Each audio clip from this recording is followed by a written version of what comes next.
especial que usted ha sacado y ha apartado para compartir con nosotros esta enseñanza que yo sé que muchas personas no la han escuchado. Muchas personas no la han recibido. Yo sé que ese gran conocimiento que usted tiene, yo sé que vamos a ser muy instruidos. Así que buenas noches y bienvenido. Y vamos a ver de qué se trata todo esto de la última semana del Señor Jesús aquí en la tierra.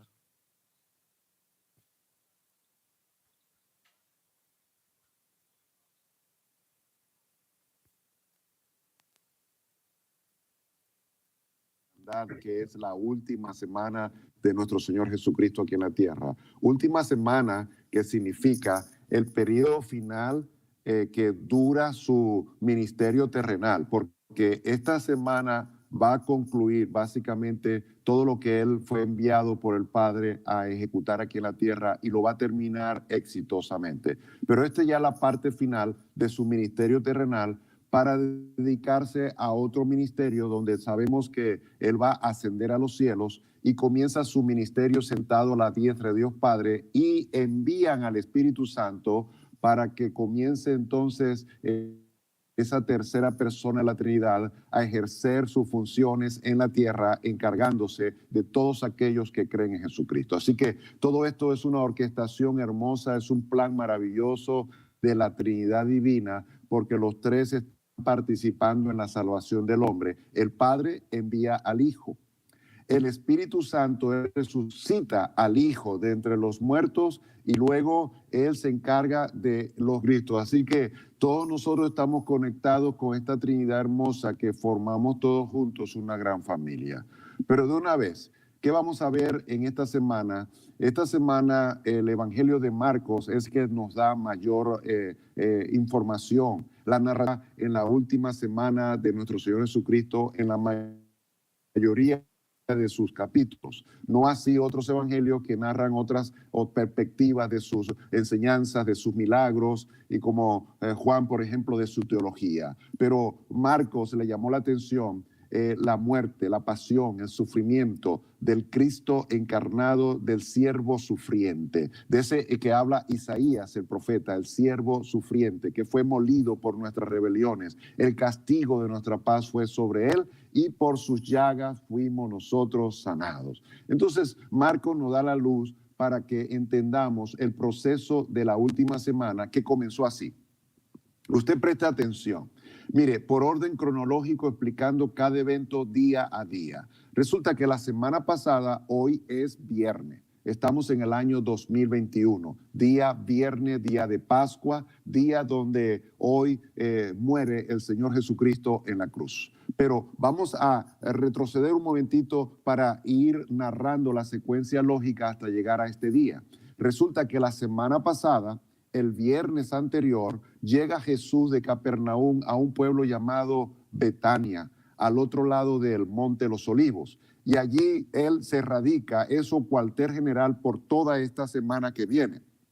Él llega allí el día sábado, por supuesto, va a la sinagoga como siempre tenía de costumbre, y el domingo entonces, que se llama la entrada triunfal de Jesús en Jerusalén, así se reconoce en la historia, comienza esta última semana activa del ministerio de nuestro Señor Jesucristo, poniendo cada cosa en su lugar. Viene a Jerusalén y lo reciben todos triunfantes, victoriosos, declarando que Él es el Señor, el Mesías, el enviado, el ungido. Eso sucedió el domingo pasado. Luego Él regresa por la tarde a descansar en su casa de hospedaje, que ya dijimos está en Betania, al otro lado del Monte de los Olivos. Viene el día lunes de esta semana. Acordémonos que en aquel tiempo domingo se reconocía como el primer día de la semana.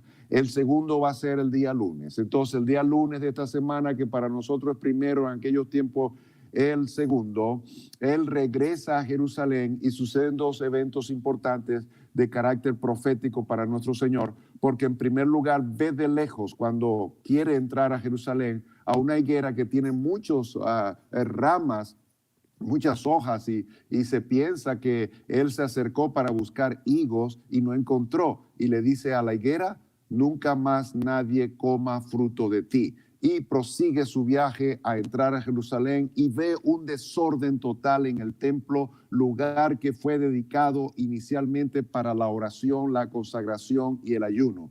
Y al ver el desorden, la corrupción moral, la corrupción política, la corrupción religiosa, del desorden, la bulla, el ruido y la mercadería que se hacía en el nombre de Dios, porque no se puede usar el nombre del evangelio, el nombre de Dios para hacer negocios. El mejor negocio del evangelio es ganar almas y hacer discípulos, pero no para tomar el nombre de Dios y sacar dinero a la gente de su bolsillo. Y era lo que estaban haciendo estas personas en el templo. ¿Qué hace Jesús en este caso? Toma un látigo para volcar entonces las mesas de los cambistas y echar fuera todos los animales que allí se estaban vendiendo para el sacrificio. ¿Y por qué lo hace Jesús? Porque era contra la ley, eso ofendía a Dios. Se supone que estos animales y estas ofrendas que se traían debían de venir y proceder de la casa de las personas al templo, pero en este caso inventaron una estructura de comercio para beneficiar a los saduceos y los levitas del templo, en cuanto a que pusieron una venta de todo lo que se necesitaba ofrendar en el templo y así comercializar y explotar al pobre vendiéndolo al precio que ellos se les antojaba.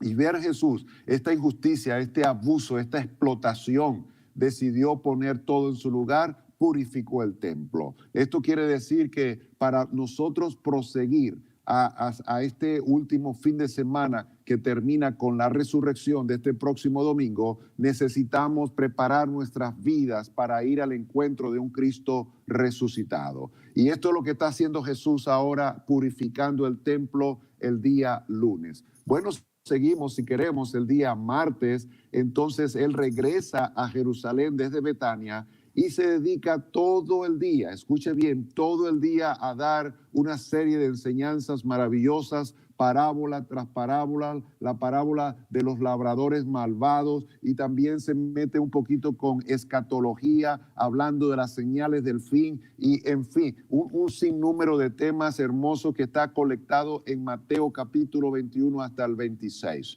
Casi todos esos capítulos están dedicados a coleccionar las enseñanzas que Jesús predicó y enseñó en el día martes de esta semana. Fue un día de mucho cansancio. Usted se imagina cómo puede ser una persona que va a una conferencia y a los servicios, pero imagínese que fue todo el día, conferencia tras conferencia. Los discípulos, al terminar la jornada del día martes, nos imaginamos que al igual que el maestro estaban cansados buscando una cama, regresan a Betania por la noche del día martes y entonces descansan de su jornada de tanta enseñanza. Queriendo decir el día martes que la enseñanza de nuestro Dios es altamente necesaria y se cumple lo que dijo el Señor Jesucristo cuando fue tentado en el desierto al comienzo de su ministerio: no solo de pan vivirá el hombre, sino de toda palabra que sale de la boca de Dios. Vea usted, antes de despedirse, estamos en la última semana, ¿y qué hace Jesús con el día martes? Lo dedica a la enseñanza de la palabra de Dios, ratificando, repito una vez más, la importancia que tiene el hombre de alimentar su vida, su espíritu de la poderosa palabra de Dios. Porque la palabra de Dios nutre nuestro ser y también desarrolla esa fuerza espiritual llamada fe. Porque la fe viene por el oír y el oír la palabra de Dios. Bueno, Jesús el martes, como dije, regresa a Betania a descansar. ¿Y qué sucede el día miércoles? Pues, mis amigos, el día miércoles fue invitado nuestro Señor Jesucristo junto a sus discípulos por un buen amigo de él en la aldea de Betfagé. Betfagé es una aldea más chiquita que Betania, que está casi contigua a esa aldea, igualmente al otro lado del monte Los Olivos, y allí vive un señor llamado Simón el leproso.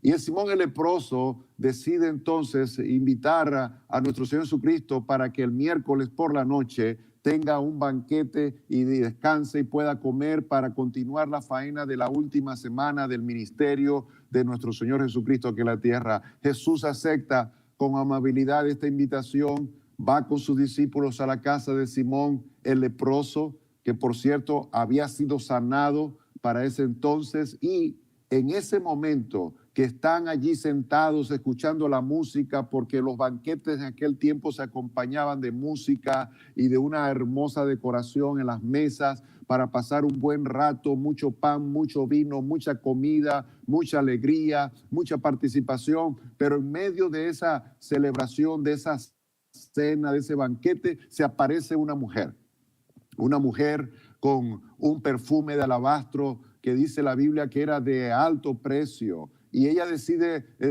derramar ese perfume de alto precio en los pies de Jesús, y así unge el maestro, la mujer unge sus pies, y muchos de los discípulos pensaban que esto era un desperdicio, pero Jesús dice, ella está haciendo una buena obra.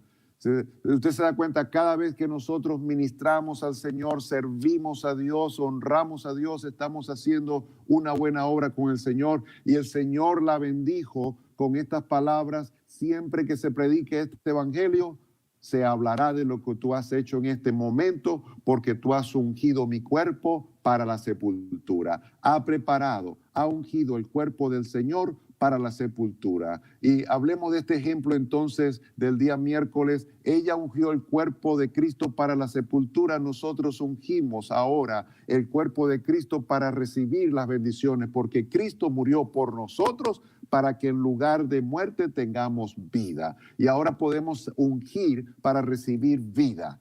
Cristo fue ungido para la sepultura, nosotros podemos ungir para recibir vida y vida en abundancia. Pues esto sucedió el día miércoles, todo un panorama, se pueden hablar muchos detalles, pero quiero ir con la narrativa, la crónica de narrar lo que sucedió principalmente día por día durante esta semana.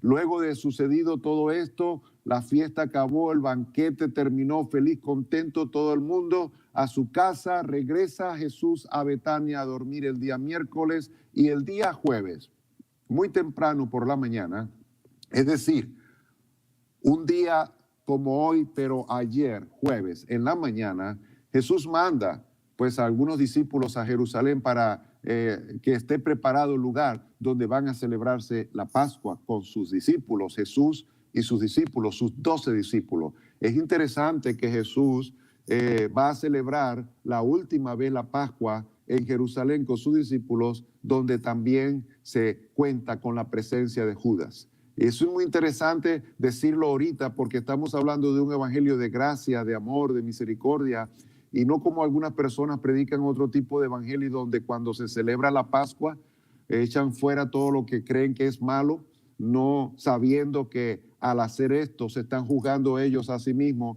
porque la Biblia dice que no debemos de juzgar a nadie. Lo cierto es que Jesús le dio la bienvenida nuevamente por cuarta vez a Judas Iscariote en la Pascua, porque sabemos que 4 veces en su ministerio Jesús celebró la Pascua con sus discípulos. Lo narra el libro de Juan. 4 veces subió Jesús a Jerusalén, queriendo decir que 4 veces todos, incluyendo a Judas, estaba allí con Jesús, y Jesús nunca le echó fuera, más bien lo dejó participar a sabienda de lo que estaba haciendo. Y eso es muy importante, reflexionar en el amor, en el perdón, en la misericordia de nuestro Dios, no queriendo decir que Dios no le importa lo que Judas estaba haciendo, que aún en pecado él venía a participar de la cena. Más bien lo vemos positivamente, que Dios con esto le da una oportunidad una vez más a Judas para que se arrepienta, y no la tomó. Pero Dios siempre le dio una oportunidad. Eso es lo hermoso que hay que subrayar, que nuestro Dios es un Dios bueno, que siempre te va a dar la oportunidad y nunca te va a cerrar las puertas.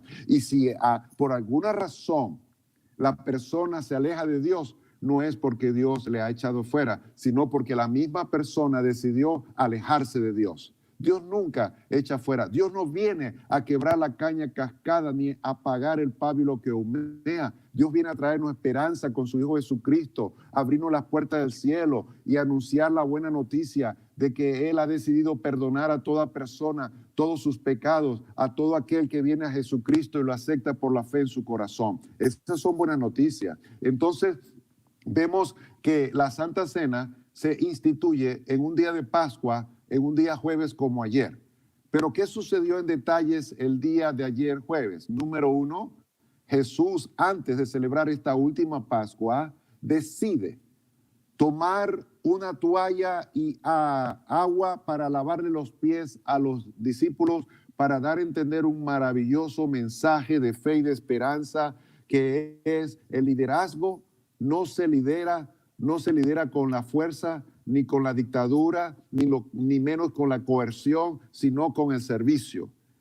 El que quiere ser mayor, dijo Jesús con esta enseñanza, en el reino de los cielos debe de servirles a todos. Y esa es la enseñanza que sacó él antes de celebrar la cena en la Pascua, porque esa fue la institución más gloriosa que nos dejó a nosotros como una encomienda para que podamos nosotros desarrollarla cada vez que podamos o que querramos, hasta que el Señor venga. Luego que le lavó los pies, que le dio el mensaje de el que quiere ser grande tiene que servir a otros, decidió entonces ir a proceder a la celebración de la Pascua misma, donde habían 4 copas y duraba el programa 6 horas, desde las 6 de la tarde hasta la medianoche. Y terminaba siempre, de acuerdo al seder judío que nosotros tenemos hoy día y podemos leer también, con el canto de unos himnos espirituales que son los salmos de Hallel. Esos salmos se encuentran en el 119, 118. Esos salmos se cantaban al final, una parte al principio y otra parte al final. Así que en esta cena de la Pascua había celebración, música y también canto, donde todos estaban participando. Y es allí donde el Señor instituye su primer ordenanza directa, y esta fue la celebración de la Santa Cena, que se debe de hacer hasta la fecha, porque algunas personas equivocadamente han pensado que esto ya no es para nosotros, pero el Señor dio la orden que se haga hasta que Él venga. Así que es la primera ordenanza que Él deja a su iglesia, a sus discípulos. La segunda la hace después de la resurrección sobre el bautismo, cuando mandó en la gran comisión a bautizar en el nombre del Padre, del Hijo y del Espíritu Santo a todas aquellas personas que creen en Él. Así que el día jueves concluyó toda una jornada desde las 6 de la tarde hasta la medianoche. Entonces, yo quiero que usted piense lo que viene a continuación, que Jesús, al cantar el himno en la conclusión de la Pascua, sale al huerto de Getsemaní, que no es otra cosa que un pequeño huerto de árboles de olivo que está al cruzar del arroyo de Cedrón, a la orilla del Monte de los Olivos. Ahí mismo, saliendo, tardaría unos 10 minutos, yo diría, de salir de Jerusalén al huerto de Getsemaní, para poder orar a su Padre. Ya entonces, para ese momento, era día viernes, alrededor de la 1 de la madrugada del día viernes. Usted sigue la secuencia y ahí está él orando. Le dijo a sus discípulos, sacó a 3 de los 12 para que oraran con él, y cuando llegó a la primera hora de haber estado orando, los encontró dormidos, sus ojos estaban cargados de sueño. ¿Pero por qué? La gente se imagina que esta gente estaba fría, que era carnal, y le echan un montón de culpa a estos discípulos. Pero no debe ser así, por favor. Mire, ellos vienen de una jornada desde el viernes pasado caminando desde Capernaum, bien lejos en el norte de Galilea, a el centro de Jerusalén. Luego están viajando, caminando todos los días activamente, desde el domingo, el lunes, el martes, el miércoles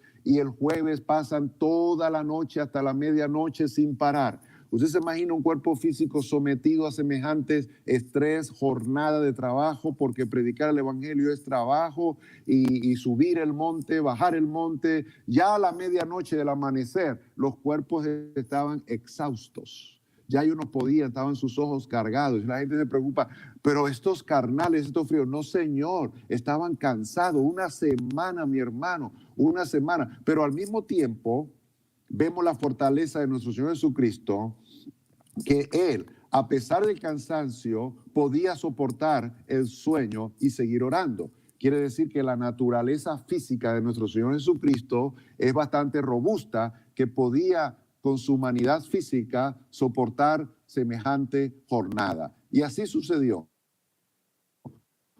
Regresó Jesús a orar y encontró a los discípulos nuevamente durmiendo, porque sus ojos, dice la Biblia, estaban cargados de sueño. No más de lo que se había dicho, llega las 2 o las 2:30 de la madrugada y se aparece, entonces entra en escena el último día del sacrificio mismo, la peregrinación de sacrificio y dolor. Se aparece Judas Iscariote con un grupo de banda de bandidos, de personas con palos y piedras, que precisamente no son los mismos, como dicen muchos, que estaban el domingo diciéndole: Hosana, bendito el que viene en el nombre del Señor.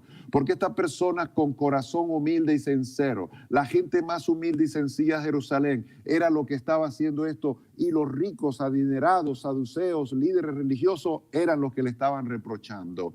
Pero los que estaban aclamando como rey su Señor eran los más humildes, eran las personas que habían sido ministradas, sanadas por 3 años, que le habían visto en el templo siempre ministrando. Pero la palabra griega es la que nos da a entender que no es finalmente la misma persona, el mismo grupo, porque allá lo que estaban diciéndole: Hosana, bendito en el nombre del Señor, es un grupo de personas que la palabra griega se traduce como el grupo de amadores, de personas que dan la bienvenida con buen ánimo a nuestro Señor.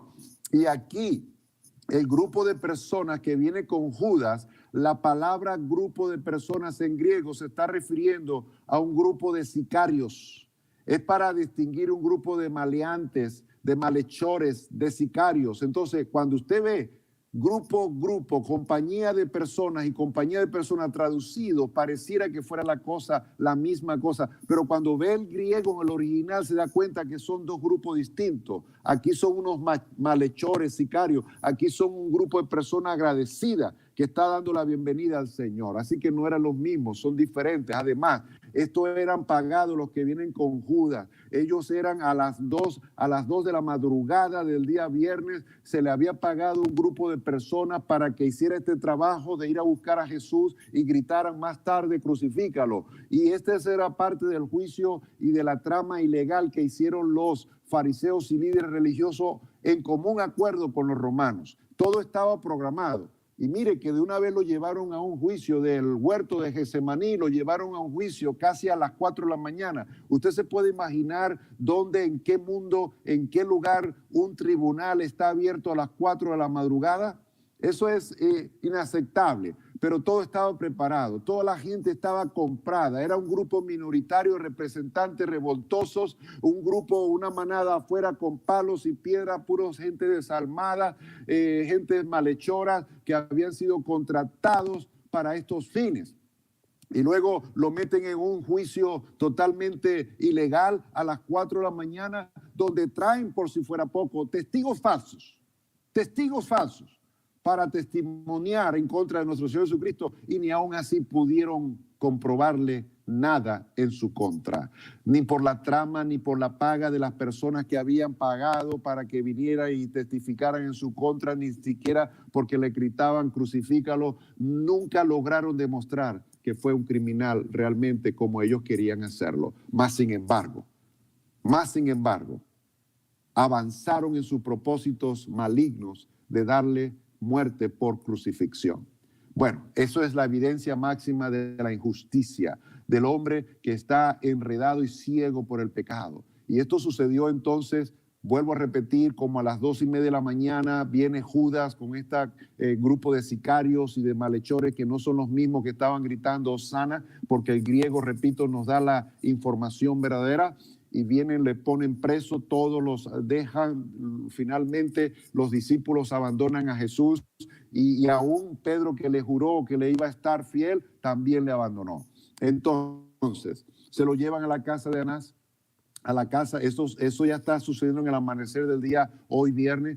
El primer sumo sacerdote, después se lo llevan a la casa de Caifás, otro sacerdote. Por primera vez habían 2 sacerdotes de turno en el liderazgo religioso de Israel, uno puesto por los romanos, uno puesto por los religiosos. Así que ahí estaba todo bien confundida la cosa, bien administrativamente corrupto, y luego se lo llevaron a Poncio Pilato. Poncio Pilato, ya al amanecer, como a las 5:30 de la mañana, lo despiertan, y ¿qué pasó aquí? Le traen acá, este reo lo hemos denunciado y está condenado a muerte, pero ¿cómo? ¿De dónde? ¿Cuándo? Él no sabía nada. Y entonces, al darse cuenta que el rey Herodes estaba en Jerusalén y sabiendo que él era de Galilea, lo mandó al rey Herodes para Pilato quitarse la cosa de encima. Y cuando Herodes lo vio, no vio tampoco ninguna culpa en él, se lo regresa a Pilato nuevamente. Pilato lo vuelve a interrogar, lo vuelve y dice: yo no encuentro ninguna culpa en este hombre.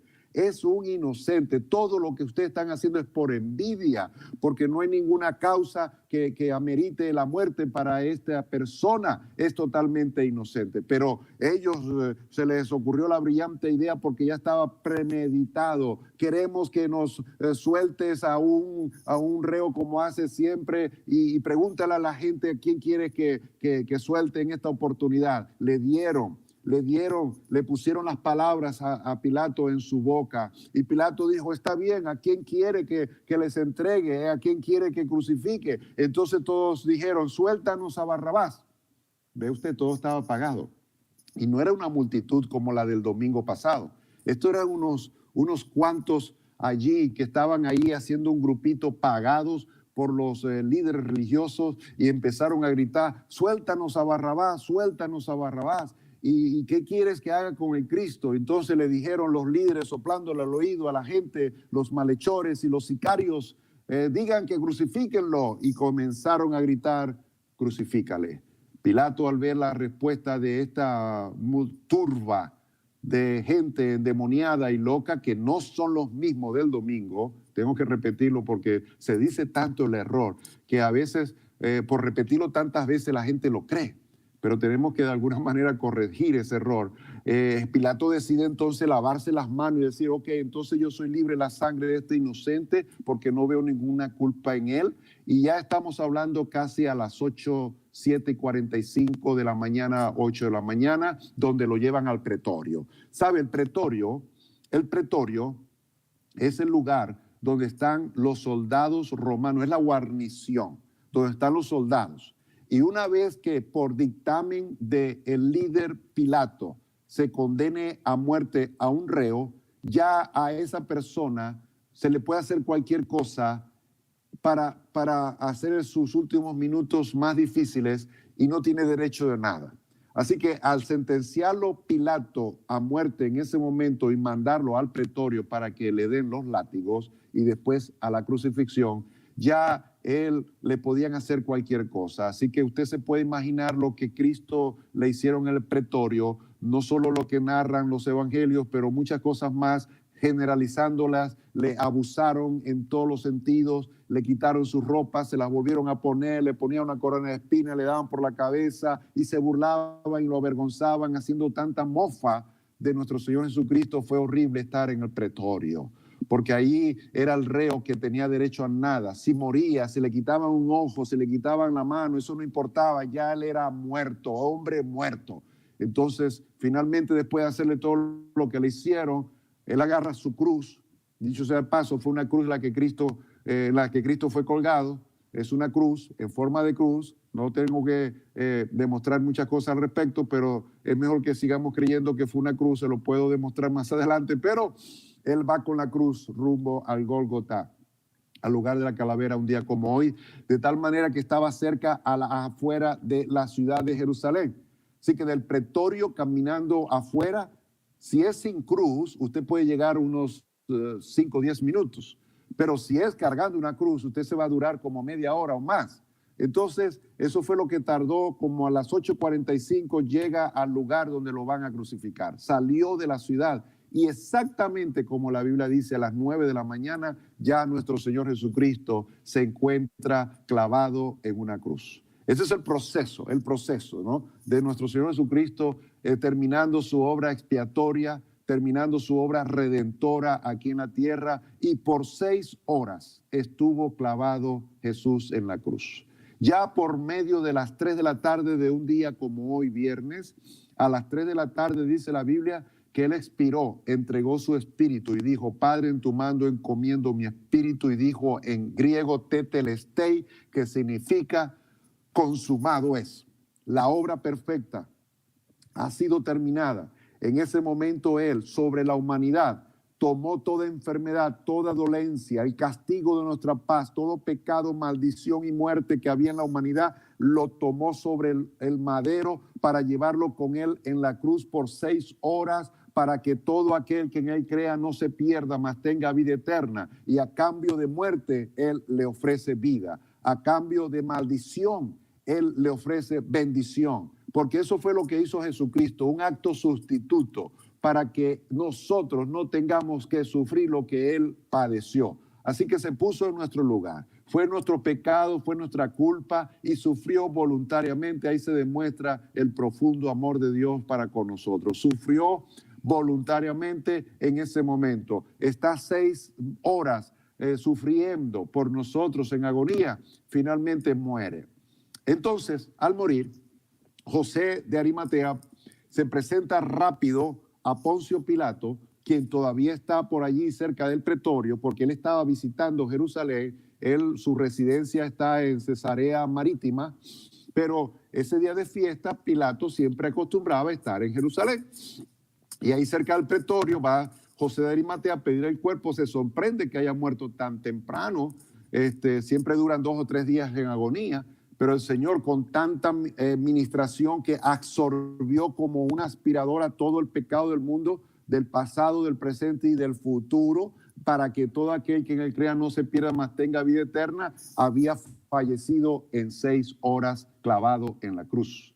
Y para evidenciar la muerte, una lanza traspasó su costado, salió agua y sangre. Esa es la 7ª vez que nuestro Señor Jesucristo derrama su sangre. No quiero detallar los momentos de derramamiento de sangre, pero fueron 7 veces que Jesús, desde que lo aprendieron hasta que murió, él derramó 7 veces sangre de su cuerpo, de su humanidad, para redimir al hombre, porque está escrito que sin remisión sin derramamiento de sangre no hay remisión de pecados. Y es precisamente la sangre de nuestro Señor la clave por excelencia para el acto de redención, porque Pedro nos dice que nosotros no fuimos comprados con cosas corruptibles como el oro o la plata, sino que fuimos comprados con la sangre preciosa de Jesús.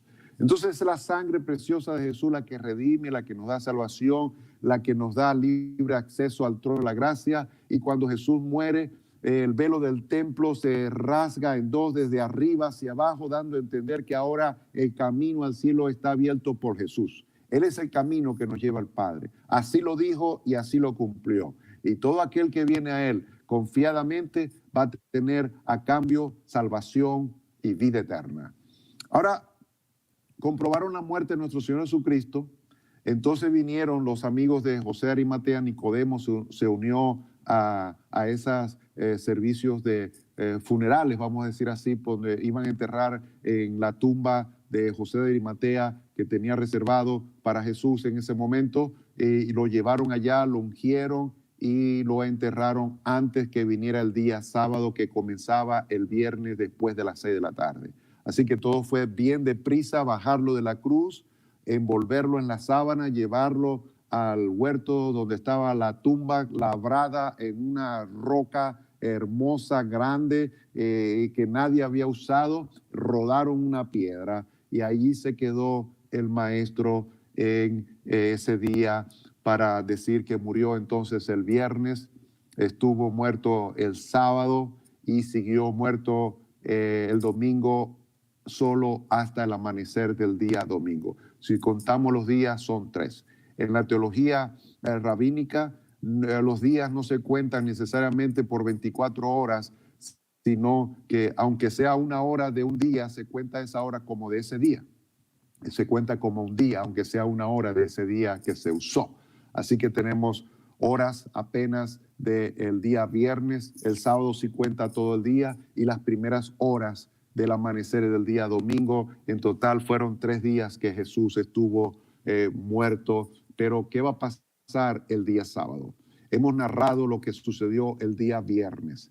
Él sufre desde las 9 de la mañana, o más bien desde las 2 de la madrugada, cuando en el huerto de Getsemaní, Judas con estos sicarios y traidores van y le buscan con piedras y palos comienza a recibir golpes y maltratos y sufrimiento en la humanidad física de nuestro Señor Jesucristo hasta morir a las 3 de la tarde de ese viernes. Entonces, cuando Él muere, el viernes por la tarde, la gente piensa que todo se hizo un silencio y nada más ocurrió. Pero hay revelación todavía en la palabra de Dios. ¿Qué sucedió el día sábado?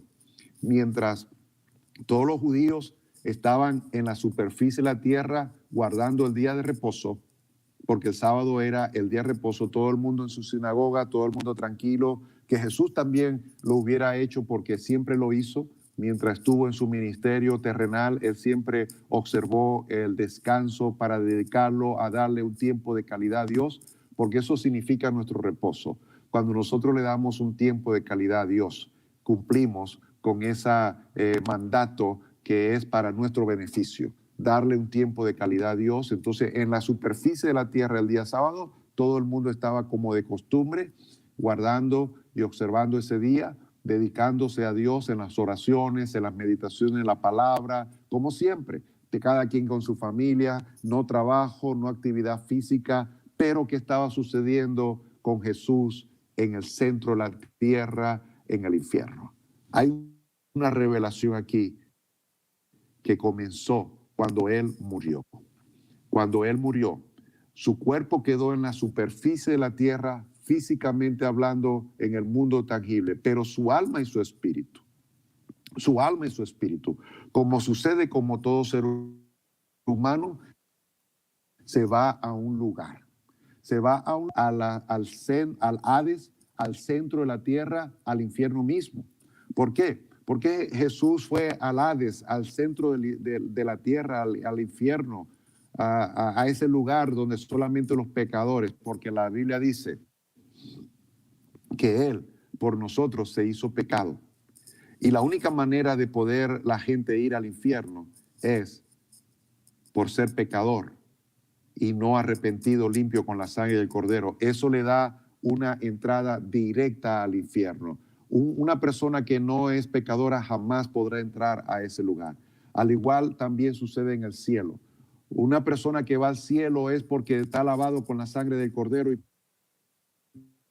perdonado sus pecados. Ese entra, el cielo lo absorbe. No se puede escapar de dejar de entrar en el cielo cuando muere. El cielo lo absorbe. Igualmente, cuando una persona en pecado muere, el infierno lo absorbe, no tiene ni siquiera que preguntar dónde queda. El infierno lo absorbe y lo lleva allá. Usted se imagina como, por ejemplo, cuando Jesús describió la historia de Lázaro y el rico, cuando el rico murió fue al infierno. Jesús mencionó el infierno. Él habló del infierno. Mientras que Lázaro, el mendigo, fue al seno de Abraham, que es la misma presencia de Dios, si se quiere decir. El mendigo no tuvo que hacer nada, pero yo no sé dónde queda el seno, yo no sé dónde me voy a perder, dónde queda. No tiene que saber nada. Es que la persona justa, la persona que es lavada con la sangre del Cordero, la persona que muere en las manos de Dios, en la justicia de Dios, es absorbida por el cielo, automáticamente. Y el que muere en pecado es absorbido por el infierno automáticamente. No, ni siquiera necesita la dirección. Ahí va a aparecer. Entonces Jesús, como se hizo pecado por nosotros, Él fue al infierno igualmente. Y la Biblia lo comprueba cuando dice, en este caso, el libro de los Hechos, capítulo 2, versos 24 y 27. Mire lo que dice Hechos, capítulo 2, versos 24 y 27. Dice allí Lucas, hablando de la muerte de Cristo, que Él fue soltado de los dolores de la muerte. Y el libro de los Salmos dice, no dejarás mi alma en el sepulcro, ni dejarás que tu santo vea corrupción. Queriendo decir, la palabra sepulcro allá es sinónimo en la palabra griega acá, que es gema o infierno, lugar de tormento, morada de Satanás. Eso es lo que es.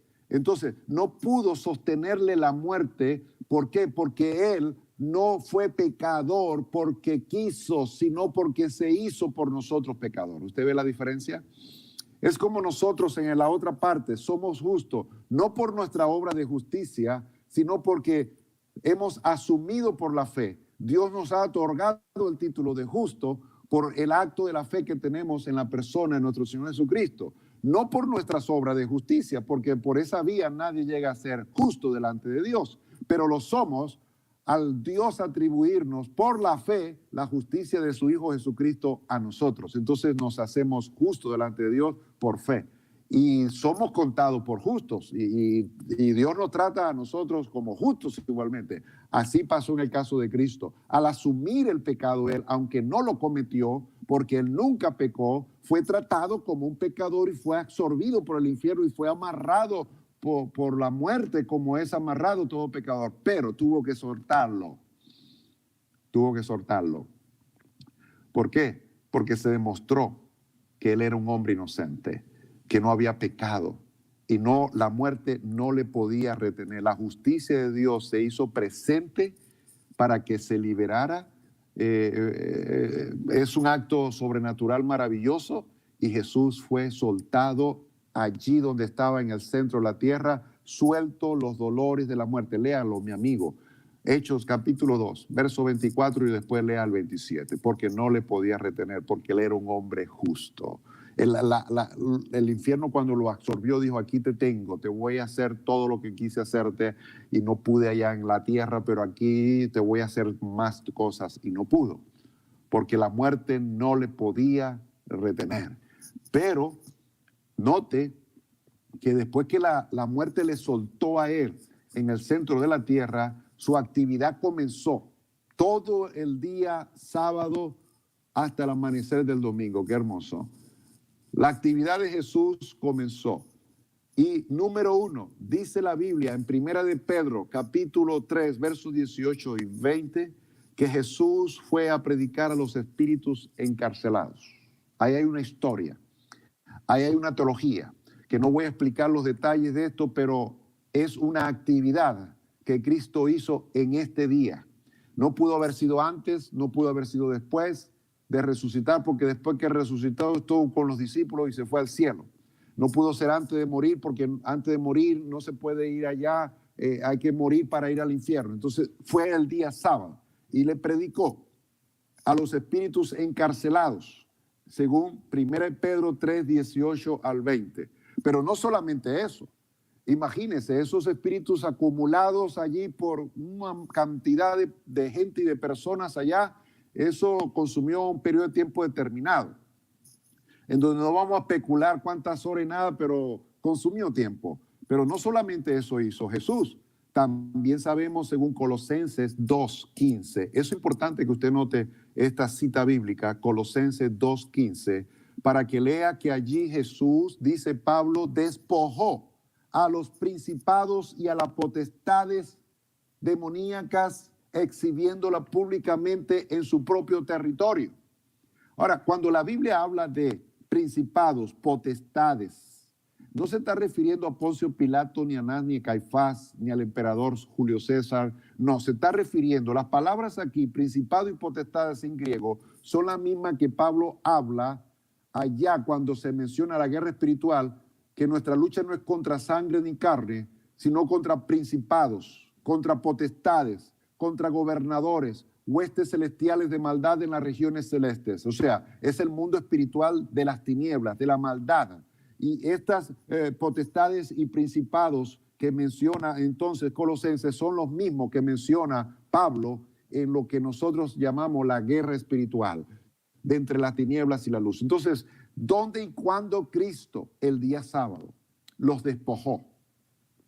Los despojó, los destruyó y exhibió públicamente que ellos no tienen ya autoridad ni poder contra toda persona que se abriga al abrigo del Altísimo, que se acobija bajo la sombra del Omnipotente. Por eso lo importante de venir a Cristo, amado amigo, que tú te refugies en la roca inconmovible de los siglos, en Jesús de Nazaret, porque Él garantiza para ti protección y vida eterna, donde el principado y potestad ni el infierno mismo puede prevalecer contra ti. Porque esto es lo que Cristo profetizó desde antes y ahora lo está ejecutando, para que el infierno no predomine sobre la iglesia ni ninguna fuerza del mal. Porque aquí el Señor está recuperando el poder perdido por Adán y está retomando la autoridad que se había perdido.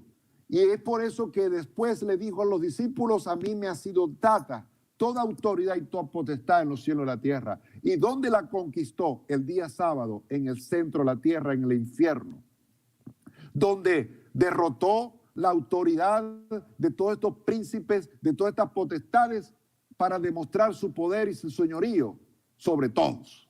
Eso sucedió el día sábado, mis queridos amigos. Pero no solamente esto, hay mucho más que sucedió el día sábado. El día sábado en Apocalipsis 1:18 se nos dice que Jesús tomó las llaves de la muerte y del Hades. Él tomó la llave de la muerte y del Hades. Ok, cuando alguien quiere tomar la llave de alguien para conquistar su territorio, esa llave no está escondida fuera de su territorio, esa llave está allí dentro de ese territorio y para poderla tomar y sacar hay que meterse adentro y sacarla. Y él le dice a Juan en el Apocalipsis, yo tengo ahora la llave de la muerte y del infierno. Yo tengo autoridad, llave es autoridad. Yo tengo ahora autoridad sobre la muerte. Yo tengo ahora autoridad sobre el infierno, sobre el Hades, porque él estuvo allí y se la quitó al diablo en su cara de sus manos, en su territorio, el día sábado. Y no solamente eso, mi amado amigo, escuche, en Hebreos capítulo 2, verso 14, dice la Biblia que nuestro Señor de gloria destruyó con su muerte. Él está muerto, ¿ok? Con su muerte, en este momento del día sábado, desde que ya comienza a transcurrir los periodos de su muerte, que Él está ahorita ya celebrándose en nosotros su memoria de muerte, porque ya un día como hoy murió a las 3 de la tarde, esto lo está haciendo también. En este momento, cuando Jesús está físicamente muerto, pero espiritualmente sigue vivo, porque sabías que hay vida después de la muerte, vida en el cielo o vida en el infierno, pero hay vida. ¿Sabía usted eso? Y esa es la realidad de todo ser humano. Prepárate para tener un encuentro con tu Dios, porque si nosotros solamente pensamos en lo terrenal y no procuramos tiempo en lo espiritual, lo vamos a perder todo. Como dijo el Señor en una oportunidad, ¿de qué le sirve al hombre ganar todo el mundo, pero perder su alma? Jesús estaba serio con esto, de la perdición, de esa vida de condenación. Y Jesús está siempre alentándonos a nosotros en este sentido para que nosotros prestemos atención. También nos dijo el Señor, en la vida hay solamente dos caminos. El camino ancho y espacioso que lleva a la perdición, a la condenación eterna. Pero también está el camino ancho, el camino estrecho y angosto que lleva a la vida eterna. Y por eso el Señor vino a decirnos a nosotros cuál camino quieres elegir. El camino estrecho y angosto está representado por la vida de nuestro Señor Jesucristo y su mensaje, su estilo de vida. Y el camino ancho y angosto es el mundo, donde la gente vive sin Dios, sin fe, sin esperanza, sin frenos. Ese camino lleva a la perdición, pero este camino del otro lado lleva a la salvación y a la vida eterna. Y es allí donde Jesús entonces está destruyendo con su muerte al que tenía el imperio de la muerte. Eso está en Hebreos capítulo 2, verso 14. ¿Cuándo Cristo destruye al que tiene imperio de la muerte? Cuando muere. Bueno, muere físicamente, pero repito, su espíritu y su alma siguen vivos allá abajo en el infierno. Y Él sigue operando todas estas actividades a favor de nosotros, para que nosotros sepamos que tenemos autoridad en el nombre de Jesús. Por todo esto que acontece desde ahora hasta el domingo por la mañana, todo lo que hizo Jesús en el infierno y en los bajos mundos, en el centro de la tierra, en el Hades, en la gema, allá donde están las llamas de fuego, todo lo que Él hizo en este periodo mientras estaba muerto físicamente, es para que nosotros tengamos victoria sobre Satanás y podamos hollar toda serpiente, todo escorpión, toda cosa maligna y echar fuera todo demonio, sanar toda enfermedad y usar el nombre de Jesús que nos ha sido dado, un nombre que ahora es sobre todo nombre, ante el cual se dobla toda rodilla y toda lengua confiesa que Jesús es el Señor. Así que esto es lo que está sucediendo ahora en medio de nosotros desde que Cristo expiró. La gente piensa, repito, que está descansando su cuerpo. Sí, su cuerpo, pero su alma y su espíritu están en la batalla final, poniendo al diablo en su lugar y arrebatando esa autoridad, retomando esa potestad, quitando esa llave que se había tomado del primer Adán y ahora la tiene Jesús en sus manos. Cuando Él resucitó también dijo: yo soy Juan, el que estuve muerto, pero he aquí que vivo por los siglos de los siglos. Qué maravillosas palabras. Nuestro Cristo vive y ya lo vamos a ver el domingo, el día de la gran celebración, de la fiesta grande de la cristiandad, porque estamos celebrando el hecho histórico, teológico y científicamente comprobable de la resurrección de nuestro Señor Jesucristo, que hizo precisamente un hito en la historia de la humanidad, dividiendo la historia de la humanidad en dos tiempos: antes de Cristo, después de Cristo. Esto es maravilloso. Entonces estamos viendo aquí una obra redentora.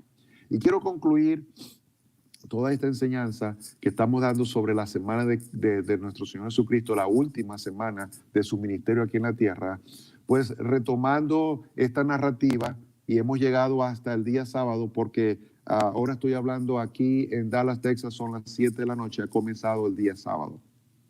Ya ha comenzado el día sábado, porque el día sábado comienza después de las 6 de la tarde del viernes. Así que ya estamos en el día sábado, y en el día sábado pues precisamente estoy diciéndoles a ustedes, mis amados amigos, que hay mucha actividad de parte de nuestro Señor Jesucristo allá en el centro de la tierra.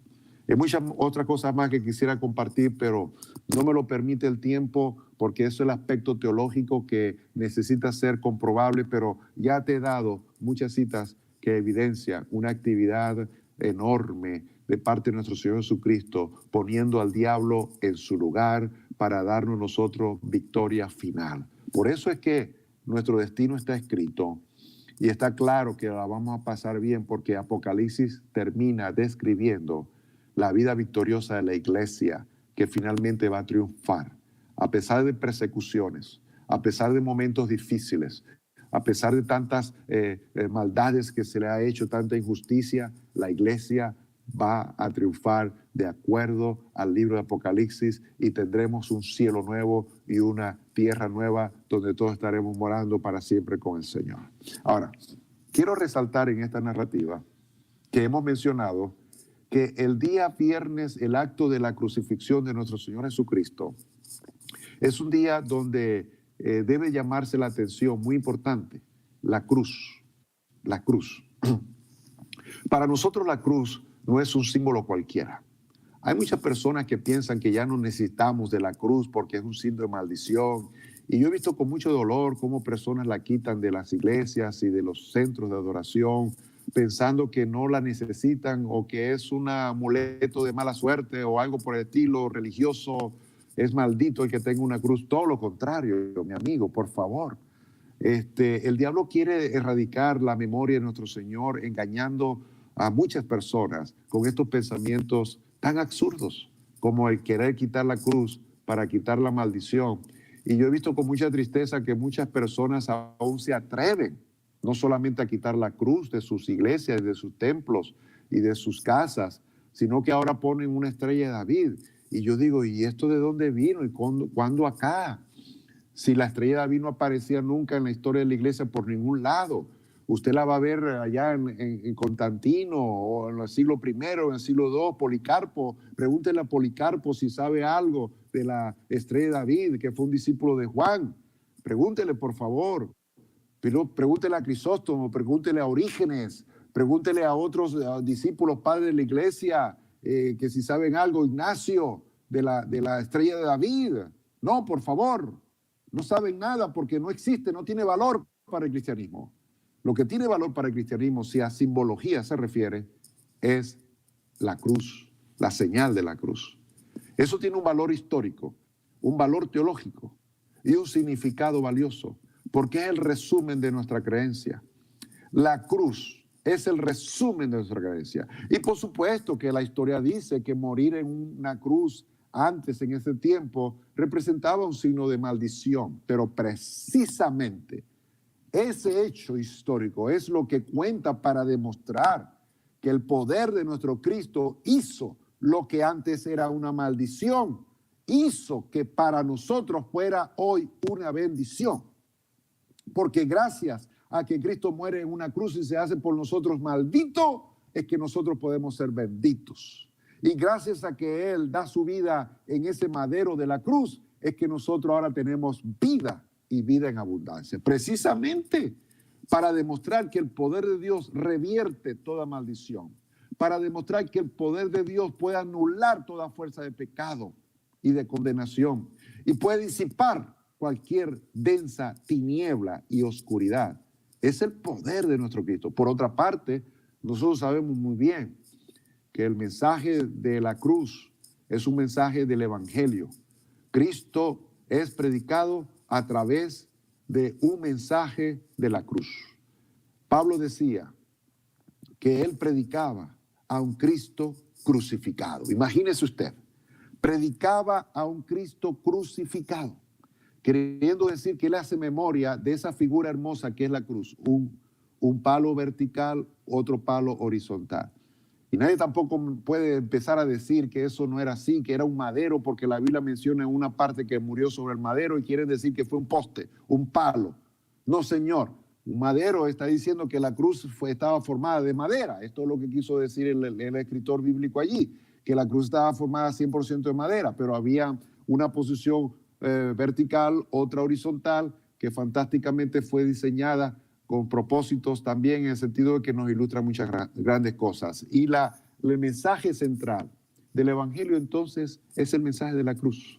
Repito, Pablo dijo, yo predico a un Cristo crucificado. Y por otra parte, Pablo era un amante de la cruz. Yo me imagino que él en lugar de un bordón de pastor, él llevaba una cruz para apoyarse y caminar, porque él era un amante de la cruz. Él decía,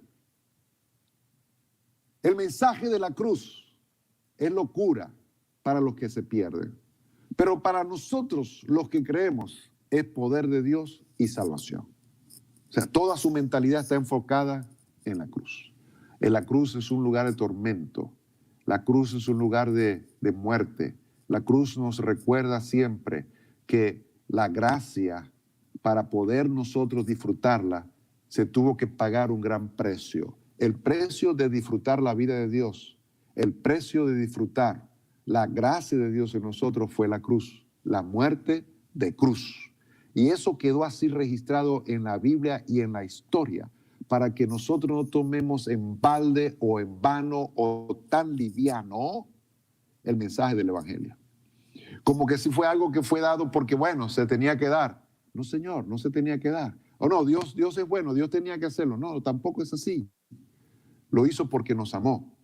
Y nos amó demostrando, enviando a su Hijo para que muriera y tuviera una muerte de cruz. No cualquier muerte, muerte de cruz, dice la Biblia.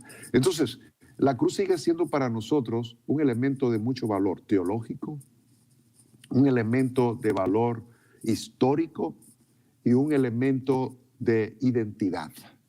Y eso es lo que el diablo nos quiere quitar con tantos engaños, que lanza y anda por aquí y por allá. No quiere quitar el elemento histórico, no quiere quitar el elemento teológico y no quiere quitar el elemento identidad. Y eso es la cruz para nosotros. Al quedarnos sin la cruz, nosotros tiramos a la basura nuestra historia, nuestra teología y nuestra identidad. ¿Y entonces en qué quedamos? ¿Con una estrella de David? No, por favor, no me diga eso.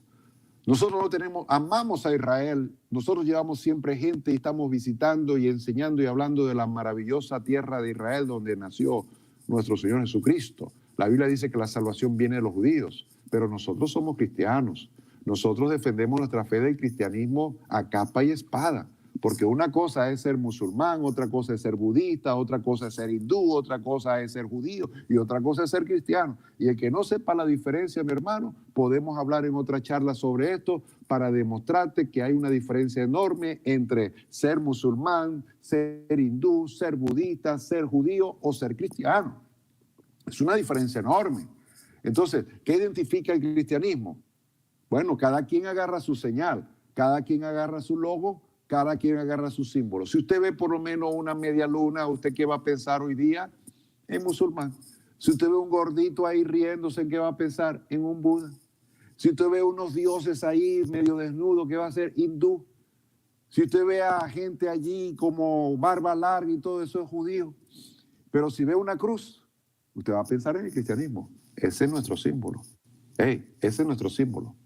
Pero no solamente eso, esa es nuestra historia. Porque la historia dice que fue en una cruz donde se consumió el Cordero de Dios como una ofrenda única, perfecta y para siempre. El Cordero de Dios se ofreció a un altar que tuvo la forma de cruz. Fue una cruz donde el Cordero de Dios fue molido por nuestras rebeliones y fue en una cruz donde el Cordero de Dios fue herido por nuestros pecados. Fue en una cruz, que no se nos olvide, es el hecho histórico. El hecho teológico es que fue en una cruz donde Cristo hizo la muerte expiatoria por nosotros. ¿Por qué expiatoria? Porque teológicamente la palabra expiación significa esa muerte sacrificial, de mucho dolor, de un proceso de trauma y de muerte sufriente, sangrante, al extremo. Y si no, no puede ser expiatoria. Expiatoria involucra la idea de sacrificio con dolor, muerte, sangre por todas partes, una cosa horrible, de pesadilla. Eso es una muerte expiatoria. Entonces, teológicamente, la cruz nos recuerda que la muerte de Cristo no fue la muerte de cualquier hombre, ni de cualquier ladrón que muere en otras cruces. No, la muerte de Cristo fue una muerte expiatoria. Porque fue el único que antes de montarse allí y después de bajarse, que lo llevaron a la tumba, José de Arimatea, sufrió con tormentos por todas partes, como nadie ha sufrido jamás. Esa fue una muerte expiatoria. La teología nos lo recuerda la cruz. Y cuando nosotros recordamos su dolor y su sufrimiento, al pensar en esa cruz, es por ello que podemos dar gracias eternamente, que no se nos olvide, que costó precio de sangre nuestra salvación. Porque la teología nos enseña que la cruz fue un dolor intenso, de agonía profunda, en el cuerpo, en el alma y en el espíritu. Y por supuesto que no nos podemos perder de nuestra identidad.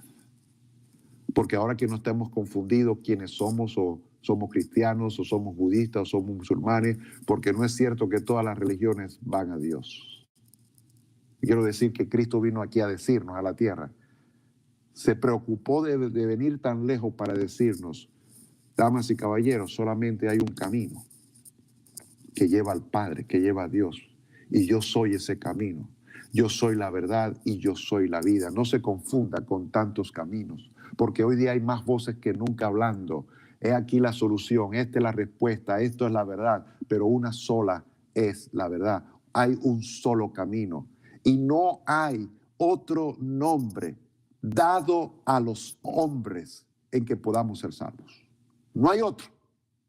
El único se llama Jesús de Nazaret. Así que con él estamos contentos, felices, bendecidos. El mensaje de la cruz debe ser siguiendo predicado por todas partes. Debemos poner cruces por todas partes. Porque la cruz, si la gente le quiere decir que habla de muerte, ok, está bien, te voy a explicar por qué. Porque allí, en un lugar de crucifixión, fue donde Cristo murió por tus pecados. Y si la cruz alguien quiere decirme, eso habla de maldición, ok, te lo voy a explicar. Mi Cristo de gloria se hizo pobre para que yo fuera enriquecido, se hizo maldición para que tú recibieras la bendición. Entonces, es una plataforma hermosa para explicar una serie de mensajes y dar una serie de explicaciones que el mundo necesita saber. Necesita saber de su historicidad, que fue real. Necesita saber contenido teológico, porque conoceréis la verdad y la verdad te hará libre. El conocimiento teológico es importante.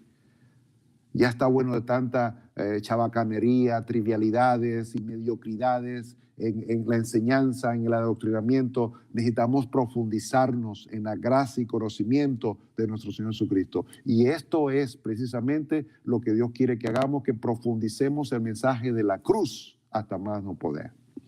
Recuerdo que una de las películas de evangelismo de este gran señor Billy Graham.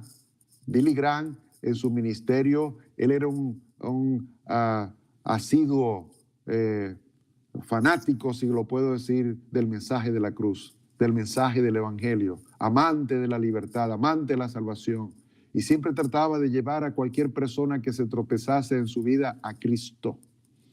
Y llama la atención que antes de morir ordenó que se hiciera una última película de su ministerio. El último tema que él quiso que jamás se olvidara. El último tema que él quiso de todos, el último que él quiso que siempre se recordara. ¿Sabe cuál fue la última película que hicieron antes de que él se muriera por orden de él? Donde él participa, aunque no puede ni siquiera hablar, el mensaje de la cruz. Comienza, son 20 minutos, el poder de la cruz. Está hablando del poder de la cruz. Y cuando usted va, para que no diga que yo soy el único loco que está hablando de este tema, sí.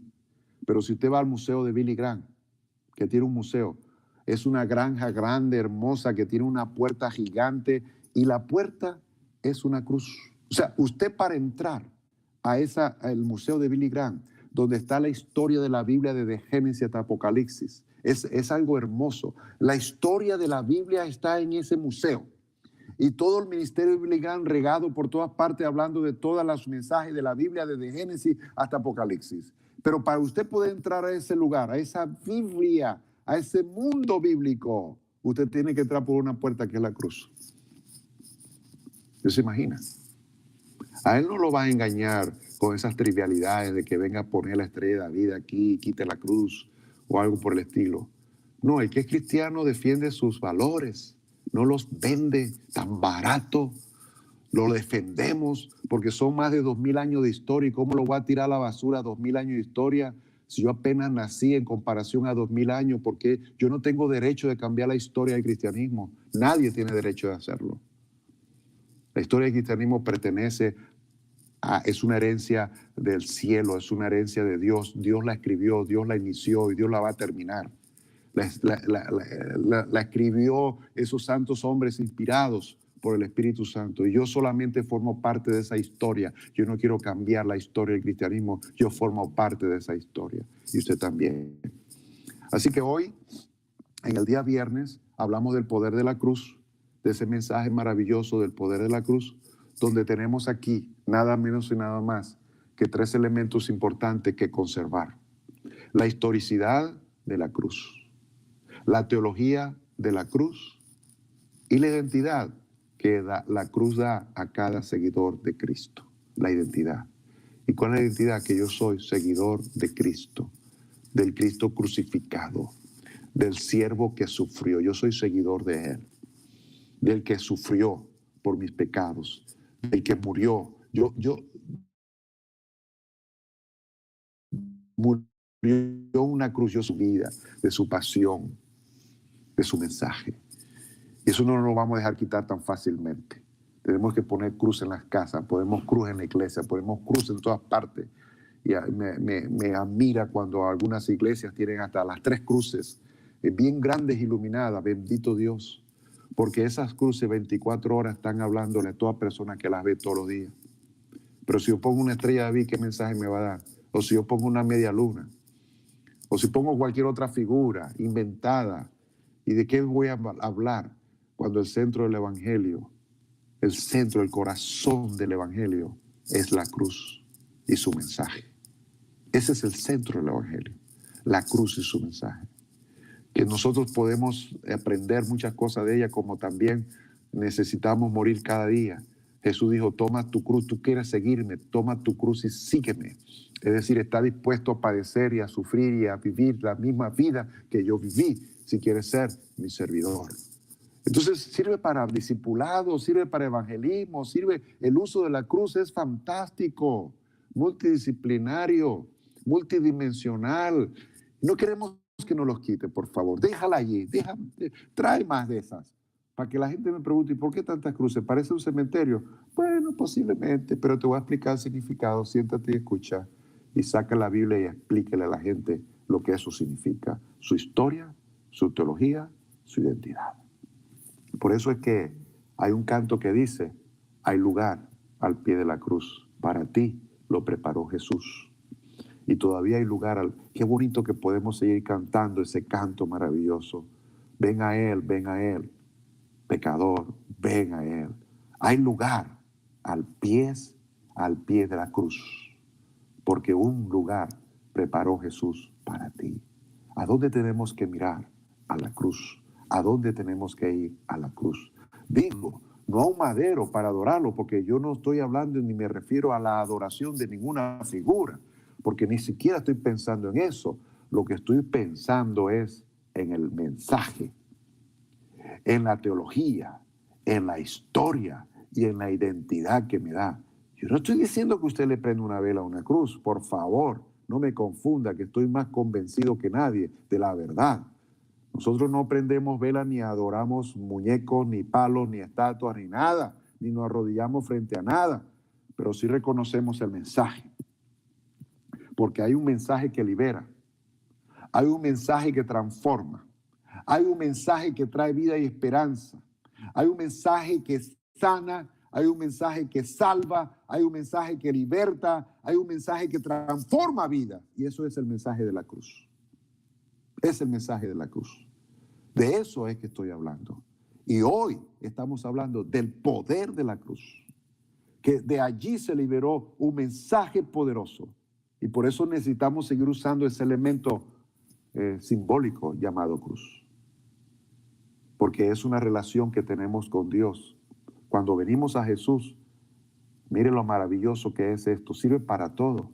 Nos conectamos con Dios a través de su palo vertical. Jesús nos conecta y nos hace actos para tener una relación con nuestro Padre. Pero al mismo tiempo nos hace que tengamos buenas relaciones con todos nuestros semejantes. Porque la cruz, Cristo nos transforma y ahora nos permite tener relación con Dios y relación con los que nos rodean a la manera de Dios. No una relación caprichosa, carnal, sino una relación transformada por el poder del mensaje de la cruz. Entonces, con todo esto en mente, yo creo que es necesario darle gracias a Dios por lo que Él ha hecho por nosotros en la cruz del Calvario. Así con nombre y apellido, sin quitar ningún elemento presente. Ahí tenemos una corona de espina. Alguien le quitó a Cristo la corona de espina y dijo, ¿para qué la quieres? ¿Y por qué me estás hablando de tanto sufrimiento? Eso duele mucho. Porque es necesario recordar que aún eso fue necesario para pagar el precio de nuestro pecado. Porque todo lo que Jesús sufrió, cada golpe, cada espina que traspasó su cuero cabelludo, cada clavo que traspasó sus manos y sus pies, cada uno de esos dolores punzantes, agonizantes, fueron por causa de nuestro pecado. ¿Y sabe lo que eso significa? Que así de serio era nuestra condición delante de Dios. ¿Por qué tan semejante sacrificio? ¿Por qué tanto dolor? ¿Por qué tanto derramamiento de sangre? ¿Por qué tanto sufrimiento? Porque no era fácil, mi hijo, no era fácil resolver tu problema, ni mi problema. No era fácil. Era tan complicado que fue necesario semejante cosa para que tú fueras salvo, para que tú fueras perdonado, para que tú fueras libertado. Y de otra manera no pudo haber sido. De otra manera no pudo haber sido. Esta es y fue la única manera. Y vaya que Jesús lo hizo perfecto, único y para siempre. Para que no solamente nosotros, sino nuestros hijos, nuestras generaciones y todas las generaciones por venir, también puedan tener en el Cristo de gloria, satisfacción y vida eterna. Mi amado amigo, con esto yo me despido, voy a orar por ti y declaro que la palabra de Dios sobre tu vida no vuelva a Dios vacía. Padre, en el nombre de Jesús, yo doy gracias por este momento. Yo oro que tu palabra corra y sea glorificada sobre cada vida y cada corazón. En el nombre de Jesús de Nazaret, gracias por lo que has hecho. Que tu palabra traiga salvación, liberación, sanidad, restauración y vida a toda persona que escuche esta palabra. En el nombre poderoso de Jesús de Nazaret, gracias, Padre. Amén. Te bendigo. Y gracias, pastor, por esta oportunidad. nos despedimos. Amén. Bendiciones, pastor. Wow, tremenda conferencia. Wow. Muy buena, extraordinaria fue. De verdad que nos sentimos gozosos por su participación con nosotros en este tiempo y esta programación especial. Fue verdaderamente especial con toda esa enseñanza, con toda esa enseñanza maravillosa que recibimos. Eso del sábado que normalmente la gente dice que no pasó nada, pero pasó algo. Algo sucedió y algo estaba sucediendo.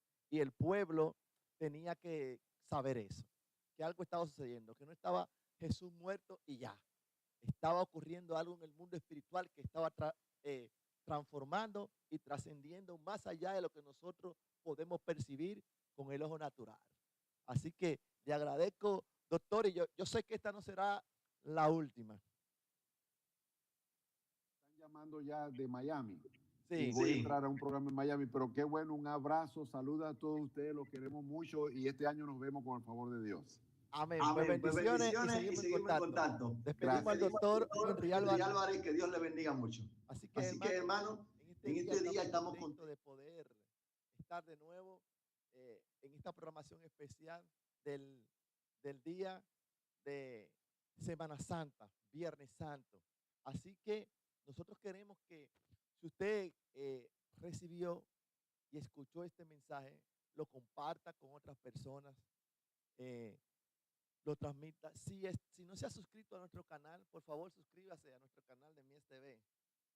Por favor suscríbase y dé la campana de notificación y comparta esto con sus amigos y familiares. Quiero invitarle también por esta vía que nosotros el domingo estamos celebrando nuestra fiesta de aniversario, nuestro aniversario número 13. Y estamos celebrando una fiesta especial. Así que quiero invitar a todo el que esté escuchando, a todo el que esté viéndonos, a que el domingo no se quede y venga a participar con nuestra celebración especial de aniversario. Estaremos allá adorando al Señor, cantando, exaltando. También estaremos celebrando la Santa Cena del Señor. Le llaman la Santa Cena, pero es la Cena del Señor. Estaremos celebrando. Y también estaremos celebrando una fiesta especial de nuestro aniversario. Tendremos pastores invitados desde la ciudad de Estados Unidos, Paraguay.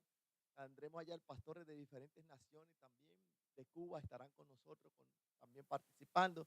Así que prepárese para lo que viene, porque va a ser una fiesta especial este día que vamos a tener nosotros en el Centro de Adoración Mies, que estamos ubicados en la Avenida Marginal de las Américas, número 10 del ensanche Isabelita, en Los Tres Ojos. Así que venga con su familia, que nadie se quede. Ese es un día de celebración. Bueno, nos vamos a despedir, recordando a los hermanos que están ahí también que mañana es el bautismo a las 7 de la mañana. Vaya a las 7 de la mañana con ropa blanca y los hermanos que quieran acompañarnos también están invitados a participar con nosotros mañana de este bautismo, aquellos hermanos que van a las aguas. Así que, ¿qué más decir?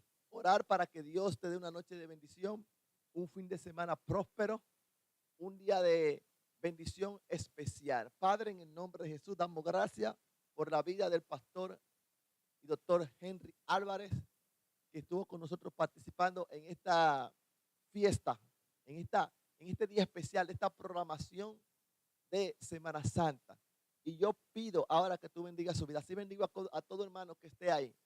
Y yo oro ahora en el nombre de Jesús para todo aquel que está pasando por una situación difícil en su vida, ya sea de salud, sea de enfermedad, sea dolor.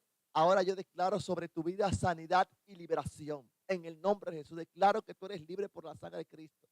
Declaro que la sangre de Cristo te bendice, te sana ahora. En el nombre de Jesús. Y declaro que eres libre de toda opresión, de toda carga y de todo problema. En el nombre de Jesús, declaro que la gloria de Dios camina sobre tu vida ahora y todos los días. En el nombre de Jesús, amén, amén. Así que Jehová te bendiga y te guarde, que Jehová haga resplandecer su rostro sobre ti y tenga de ti misericordia. Jehová alce sobre ti su rostro y ponga en ti paz. Muchas bendiciones. Dios le bendiga. Descanse. Nos vemos el domingo a las 9 de la mañana. Te esperamos.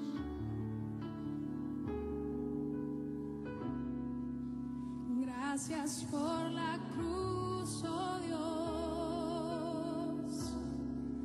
el precio que pagaste por mí, llevando mi pecado allí, sublime amor, tu gracia me salvó. Gracias por tu amor.